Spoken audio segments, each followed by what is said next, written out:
અને પાટણના નીલમ સિનેમા વિસ્તારમાં થયેલા ફાયરિંગના સીસીટીવી સામે આવ્યા। સીસીટીવીમાં આરોપી ઝાહિર ખોખરો બંદૂક લોડ કરતો દેખાયો।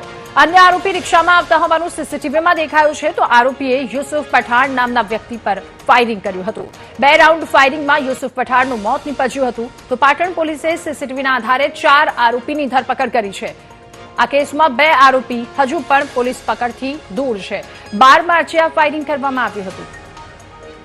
વધુ માહિતી મેળવીશું। સંવાદદાતા ભરત આપણી સાથે ફોનલાઈન પર જોડાયા છે।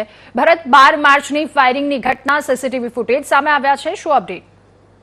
ચોક્કસથી રાધા, પાટણ જિલ્લાની અંદર કાયદો અને વ્યવસ્થાની પરિસ્થિતિ જાણે કે કથળી હોય એ રીતે છેલ્લા 4 દિવસની અંદર 2 હત્યાના બનાવો બન્યા છે અને જેની અંદર બીજી જે પાટણના નીલમ સિનેમા વિસ્તારમાં જે હિસ્ટ્રી સીટર આરોપીઓ છે તેઓનો દ્વારા જે યુસુફ નામના વ્યક્તિ ઉપર 2 રાઉન્ડ ફાયરિંગ કરવામાં આવ્યું હતું અને તેને મોતને ઘાટ ઉતાર્યો હતો અને જેને સમગ્ર જે ઘટનાના સીસીટીવી છે માત્ર વીટીવી ન્યૂઝ પાસે સામે આવ્યા છે જેની અંદર હિસ્ટ્રી સીટર જે ઝહીર ખોખરો છે તે પોતે રિવોલ્વર બંદૂક લઈને જે રીતે લોડિંગ કરીને જે યુસુફ પઠાણ નામના વ્યક્તિ ઉપર ફાયરિંગ કરતા હોય એ રીતના સીસીટીવીમાં વિડીયો સામે આવ્યા છે। સૌથી મહત્વની બાબત છે તે ઘટનાને લઈને પાટણ એલસીબી, એસઓજી સહિતની પોલીસ કાફલાએ અલગ 6 જેટલી ટીમો બનાવી હતી અને જે 4 આરોપીઓ છે તેઓને હાલ તો ઝડપી પાડ્યા છે અને ટૂંક સમયમાં જે આરોપીઓ જે ઝડપાયા છે તેઓનું પાટણના નીલમ સિનેમા વિસ્તાર ઉપર રીકન્સ્ટ્રક્શન પણ કરવામાં આવશે। જી, આભાર આપનો વિગતો સાથે જોડાવા બદલ।